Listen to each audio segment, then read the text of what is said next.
অনেকটা স্বাভাবিক এবং শান্তিপূর্ণ। মানুষ ভোট দিচ্ছেন। কয়েকটা বিচ্ছিন্ন ঘটনা আছে, এছাড়া মোটামুটি শান্তিপূর্ণ এখন পর্যন্ত। ভোটারদের মধ্যে উৎসাহ কেমন? দারুণ উৎসাহ। ভোটাররা ৮ বছর পর উৎসবের মেজাজে ভোট দেওয়ার স্বাদ পাচ্ছেন। এছাড়াও দুর্ভাগ্যজনক যেটা, আজকেও গণতন্ত্র নিধন হয়েছে।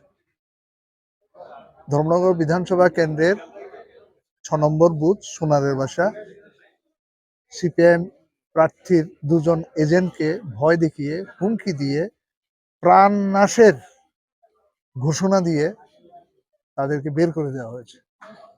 এটা দুর্ভাগ্যজনক। এছাড়াও আমরা দেখছি বেশ কিছু পুলিং বুথের সামনে হিউজ গ্যাদারিং, নির্বাচন আচরণ বিধি লঙ্ঘন করে এই গ্যাদারিং। আমরা বিষয়টা জেনারেল অবজারভার এবং পুলিশ অবজারভারের নজরে নিয়েছি। আশা করি তারা ব্যবস্থা গ্রহণ করবেন, কারণ এই পর্যন্ত আমরা রিটার্নিং অফিসার সহ জেনারেল অবজারভার, পুলিশ অবজারভারের কাছে যে বিষয়গুলো নিয়ে গেছি, তারা ভূমিকা নেওয়ার চেষ্টা করেছেন। তো সেদিক থেকে মানুষ তো নির্বাচনে অংশ নিচ্ছেন, উৎসবের মেজাজে অংশ নিচ্ছেন। শেষটা কি হবে তার জন্য আমাদের অপেক্ষা করতে হবে। আপনি কি তাহলে প্রার্থী হিসেবে নিরাপত্তা নিয়ে কোনো প্রশ্ন তুলছেন? নিরাপত্তা নিয়ে তো আমাদের ২ জন পোলিং এজেন্ট আজকে তারা নিজেদের একজন প্রার্থী ভোট দিতে পারেনি এখনো। যদি আমরা বলেছি ভোট তোমার দিতেই হবে যে কোনো মূল্যে, আমরা চেষ্টা করছি অন্তত তার পোলিং এজেন্টের দায়িত্ব পালন করতে পারেনি, কিন্তু নিজের ভোটটা যেন সে দিতে পারে, এই গ্যারেন্টিটা তো প্রশাসনের পক্ষ থেকে করা উচিত।